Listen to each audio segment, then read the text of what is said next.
This is the statement of the Azimio Parliamentary Group meeting here in Machakos County on the 9th and 10th of February this year. The parliamentary group of Azimio la Umoja One Kenya Coalition Party held a two-day meeting in Machakos County to review the state of the Kenyan nation that is currently characterized by rising frustrations and anger over high cost of living, confusion in education sector, doubts over commitment supporting devolved units, and threats to our multi-party politics, all perpetuated by the UDA administration. After lengthy and incisive deliberations, the parliamentary group resolved as follows. 1. The PG restates the position that the Azimio la Umoja One Kenya Coalition Party does not recognize Dr. William Ruto as the legitimate president of the Republic of Kenya. 2. Azimio reiterates that it will not participate in the reconstitution of the IEBC through the formula and process being proposed by the Kenya Kwanza regime. 3. That the Kenya Kwanza administration has put Kenyans in an existential struggle for survival, with the cost of basic necessities becoming untenable. This trend must be resisted and reversed, and Azimio has resolved to provide the leadership needed to achieve this. 4. That Kenya Kwanza be made to immediately embark on steps to reverse the huge tax burden it continues to impose on the people of Kenya, that has seen taxes make up more than half of the price of goods and more than half of the people's income. 5. Azimio has resolved that the Kenya Kwanza administration must be forced to take steps to bring down the cost of goods and services, and in addition, increase the minimum wage to keep it above inflation. On these, Kenyans need timelines from the Kenya Kwanza and not false promises and rhetoric.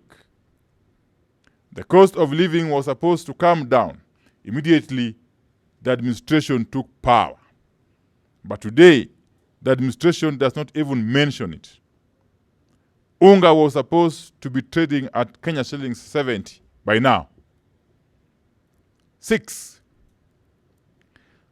That with Azimio providing leadership, Kenya Kwanza be forced to restore and expand the social protection programs which guarantee a basic monthly income to the poor.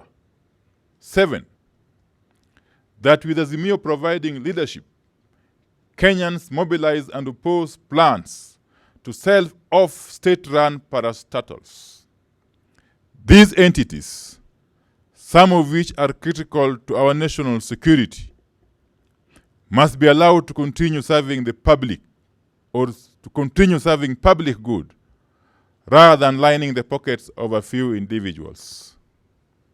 Further, these parastatals are public property and cannot be sold without parliamentary approval. The current attempt to amend the law so that these parastatals are sold at the whim of the administration will be resisted by the people of Kenya. 8. On education, we have resolved that the Kenya Kwanza administration be compelled to resume free education and to return the subsidies and bursaries that have always been available for all Kenyan children. 9. that the Kenya Kwanza regime be compelled to immediately address the confusion, the chaos, and the mounting expenses and demands surrounding the implementation of the junior high school program. Azimio pays tribute to the late Professor George Magoha, whom we lay to rest tomorrow, for his passion, vision, and resolve that is now missing.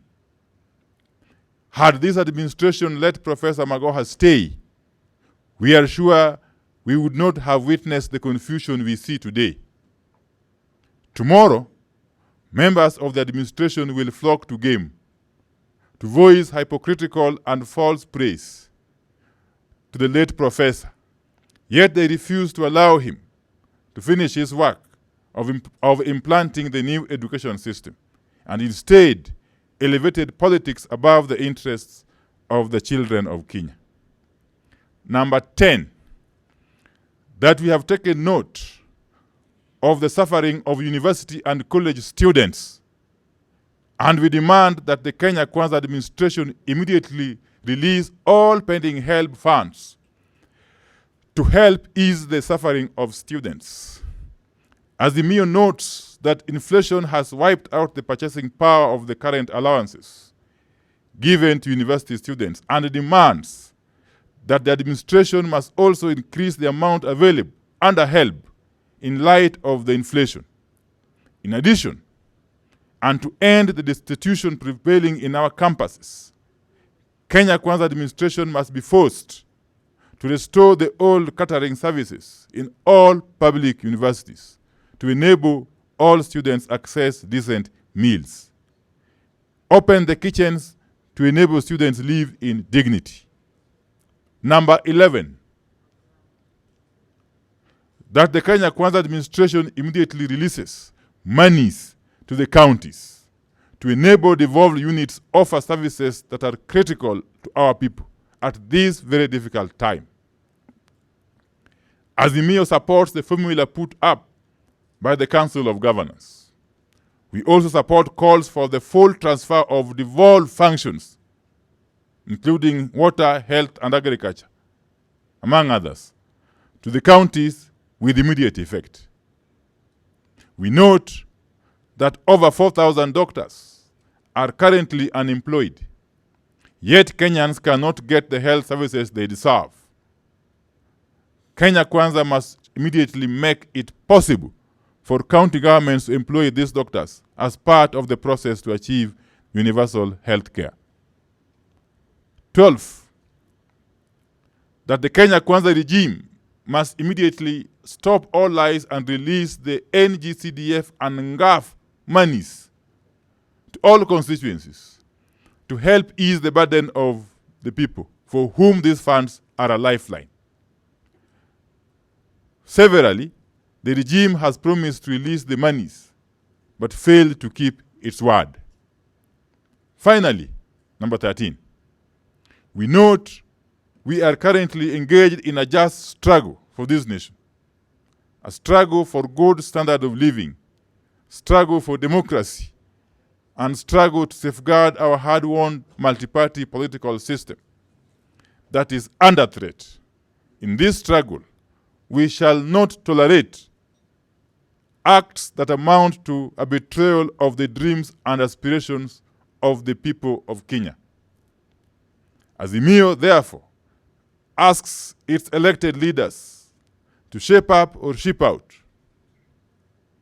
There will be no two ways about this. The flirtations and cohabitations with the Kenya Kwanza regime under whatever pretext is totally unacceptable. Development is to be sought from Parliament, which appropriates funds, and not from State House.